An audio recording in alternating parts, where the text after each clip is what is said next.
আজকের অধিবেশনে সবাইকে স্বাগতম জানাচ্ছি।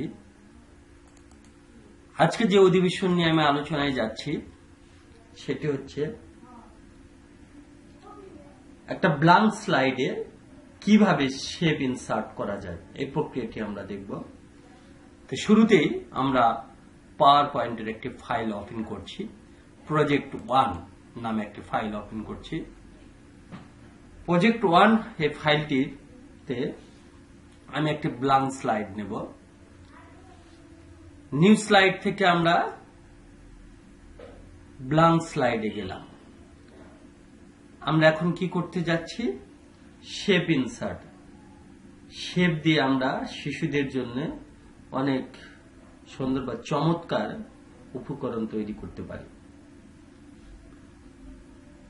একটা শেপ ইনসার্ট করতে গেলে সেক্ষেত্রে আমাদের ব্ল্যাঙ্ক স্লাইডের প্রতি গুরুত্ব দিতে হবে। ব্ল্যাঙ্ক স্লাইডে আমরা শেপ ইনসার্ট করব। সেক্ষেত্রে আমরা যে রিবন ট্যাবগুলো দেখতে পাচ্ছি, হোম, ইনসার্ট। ইনসার্ট মানে সংযোজন করা। স্লাইডে যে কোনো কিছু সংযোজন করতে গেলে অবশ্যই ইনসার্টে যেতে হবে। তা আমরা ইনসার্ট রিবন ট্যাবে ক্লিক করলাম। ক্লিক করলে আমরা new slide, table, picture, online picture, snapshot, photo album, shapes নামে একটা আইকন দেখতে পাচ্ছি। শেপস আইকনে ক্লিক করলে আমার একটা বক্স বা মেনু যাকে বলি, অনেকগুলো শেপস আমরা এখানে দেখতে পাচ্ছি। এখান থেকে আমি যে শেপটি নিতে চাই সেই শেপটিকে নির্বাচন করে বা সেই শেপটির উপর একটা ক্লিক করলে আমার প্লাস আইকন মাউস পয়েন্টার ধারণ করবে। এখন কিবোর্ডের শিফট চেপে ধরে আমি মাউসের বাম বাটন চেপে যদি ড্রাগ করি তাহলে এটি সমানভাবে শেপটি আঁকা হয়ে যাবে। এভাবে আমরা সহজে একটি শেপ আঁকাইতে পারি। দেখুন, আবার আমি শেপসে যাচ্ছি, ইনসার্ট, শেপস। আমরা একটি সার্কেল আঁকাবো। সেক্ষেত্রে আমি এটা নিলাম, শিফট চেপে ধরে দেখুন সমানভাবে শেপটি আঁকা গেল। এখন আমি এই শেপটিকে যখন নির্বাচন করছি, দেখেন হোম, ইনসার্ট, ডিজাইন এর ডেভেলপারের পরে আমার ফরম্যাট নামে একটি রিবন ট্যাব নতুন চলে আসলো। এই রিবন ট্যাব থেকে আমরা এই শেপের কালার করা থেকে শুরু করে কালার তুলে দেওয়া থেকে আউটলাইন সব কাজই করতে পারি। আমি যখন শেপটিকে সিলেক্ট করব না বা শেপটি যদি নির্বাচন করা না থাকে তাহলে কিন্তু ফরম্যাট অপশনটি দেখা যাবে না।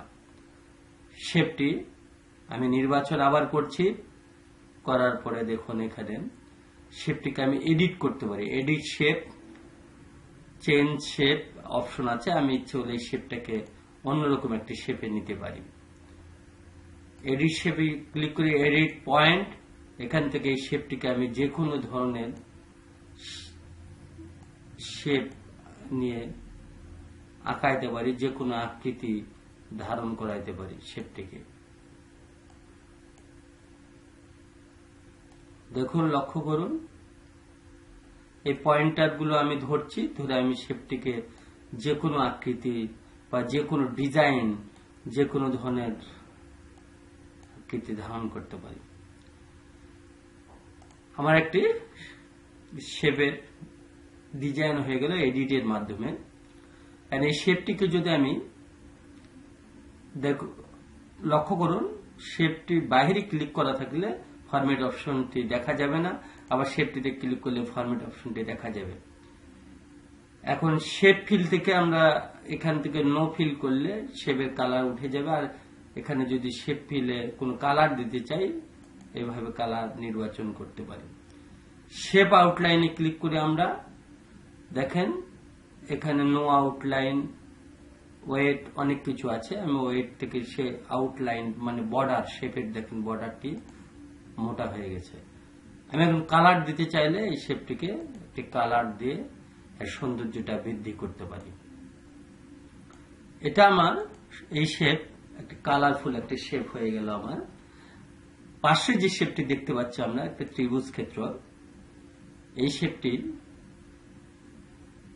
কালার ভিতরে যদি ফিল কালারটি তুলে দিতে চাই, ফরম্যাট অপশন আমার নির্বাচন করা আছে, শেপ ফিল থেকে নো ফিল, তাহলে আমার একটা ত্রিভুজ হয়ে গেল। এটাকে যদি আউটলাইন দিতে চাই, শেপ আউটলাইন থেকে হোয়াইট থেকে শেপ আউটলাইন কালার। লক্ষ্য করুন মাঝখানে ক্লিক করলে কিন্তু আমার শেপটি আমার সিলেক্ট হচ্ছে না। যখন ভিতরে কোনো কালার থাকবে না তখন লাইনের উপর ক্লিক করে আপনি শেপটিকে নির্বাচন করতে পারবেন। আমি এভাবে শেপটিকে সুন্দরভাবে, শেপ ইফেক্ট আছে এখানে, শেপটিকে আমি অন্য একটা ধারণ করে দিতে পারি। দেখুন এখানে শেপ ইফেক্ট, গ্লো। আগে শেপটি কালার আমার উঠে গেছে, আমি আউটলাইন করি কিন্তু শেপটিকে আমি কালার নিয়ে আসতে পারি। বেভেল, লক্ষ্য করুন শেপটিকে চমৎকার ভাবে মোটা করা যাবে। এটাতে লক্ষ্য করুন নির্বাচন করে শেপ ইফেক্ট থেকে প্রিসেট অনেক ধরনের আছে, শ্যাডো আছে, শ্যাডো দিতে পারি আমি। শেপ ইফেক্ট থেকে গ্লো দিলে দেখেন এক ডিজাইন হবে এক ধরনের। এবার চমৎকার ভাবে আপনি শেপটিকে নিজের মতো করে সৌন্দর্য বৃদ্ধি করতে পারবেন। এখন এই শেপের নিচে যদি আমি লিখতে চাই, ধরনের লাইনের উপর শেপটিকে লিখতে চাই, তাহলে লক্ষ্য করুন এই শেপে কিন্তু আমরা লিখতে পারছি না। নর্মালি শেপে লেখার জন্য আমাকে একটা টেক্সট বক্স ইনসার্ট করতে হবে। তাহলে আমরা পূর্বেই জেনেছি যে টেক্সট বক্স ইনসার্ট করার জন্য ইনসার্ট ট্যাবে, রিবন ট্যাবে ক্লিক করতে হবে, তারপরে টেক্সট বক্সে ক্লিক করুন। ক্লিক করার পরে মাউস পয়েন্টারটি এখানে নিয়ে আসতে হবে।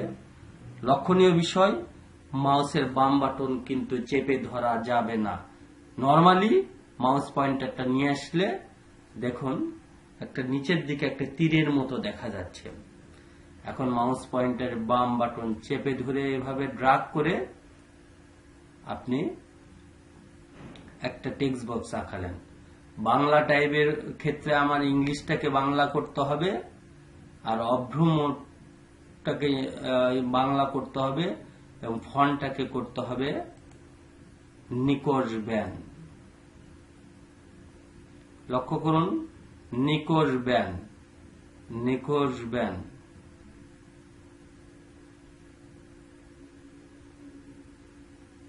এন লিস্টে আমরা যাচ্ছি, N N N N N নিকোজ ব্যান। এখানে আমি লিখছি ত্রিভুজ, ত্রিভুজ, ত্রিভুজ নামটি চমৎকার ভাবে আমি লিখে ফেললাম। এখন এই ত্রিভুজ লেখাটিকে বড় করতে গেলে দেখুন একটা বক্স আছে, বক্সের উপরে ডট ডট সুতার মতো লাইন দেখতে পাচ্ছি। এই লাইনের উপরে ক্লিক করলেই বক্সটাকে পুরো বন্দি হয়ে গেল, বক্সটাকে একটা স্ট্রেট লাইনে বন্দি হয়ে গেল সরল রেখায়। আগে ছিল ডট ডট। এখন এটাকে এখানে ফরম্যাট আমরা দেখতে পাচ্ছি, ফরম্যাট থেকে শেপ ফিলে গিয়ে আমরা সবসময় টেক্সট বক্স বা ফিল কালার করব আমরা হালকা, আর লেখার কালারটি আমরা ইচ্ছা করলে টেক্সট ফিল থেকে সুন্দরভাবে লেখাটিকে কালার করতে পারি। কারণ হোম থেকে আমরা লেখাটিকে পূর্বেই শিখেছি বড় ছোট করতে পারি। দেখুন বড় হচ্ছে। এই শেপটাকে বর্ডার দিতে গেলে শেপ আউটলাইন থেকে আমি এটাকে সুন্দরভাবে বর্ডার দিতে পারি। এই লেখাটিকে যদি মাঝে নিতে চাই সেক্ষেত্রে হোম রিবন ট্যাব থেকে দেখুন এখানে অপশন আছে প্যারাগ্রাফে, লেফট রাইট, আমি সেন্টারে নিলাম। আমি ফরম্যাট থেকে এই টেক্সট আউটলাইন দিতে পারি। দেখুন একটা হলুদ কালার দিয়ে দিলাম, লেখাটি চমৎকার ভাবে একটা আউটলাইন চলে আসলো। আমি আউটলাইনটা মোটাও দিতে পারি। যদি এইগুলো যদি আমার পছন্দ না হয়, ওয়ার্ড আর স্টাইল থেকে আমি আমার মনের মতো করে লেখাটিকে স্টাইল করতে পারি। টেক্সট ইফেক্ট থেকে আপনি অনেক সুন্দরভাবে, চমৎকারভাবে আপনি কিন্তু লেখার ডিজাইন পরিবর্তন করতে পারেন। দেখুন, টেক্সট ইফেক্ট সব কিছু কিন্তু ওয়ার্ড আর স্টাইল থেকে এবং ফরম্যাট থেকে আমরা করছি। এভাবে আমরা যে কোনো টেক্সট বক্স কে আমরা ফিল কালার করতে পারি, লেখাকে ডিজাইন করতে পারি। এখন আমি টেক্সট বক্সটাকে যে ডিফল্ট করতে চাই, টেক্সট বক্সের উপর রাইট বাটনে ক্লিক করে দেখুন set as default text box.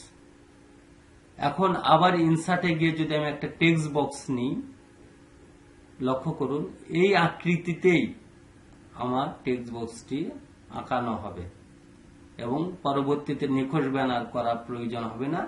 এভাবেই আমার নিখোঁজ ব্যানকে ডিফল্ট করতে পারি। তা আপনারা সুন্দরভাবে এটি প্র্যাকটিস করলে আপনারা সহজে এই কাজটি করতে পারবেন। ধন্যবাদ।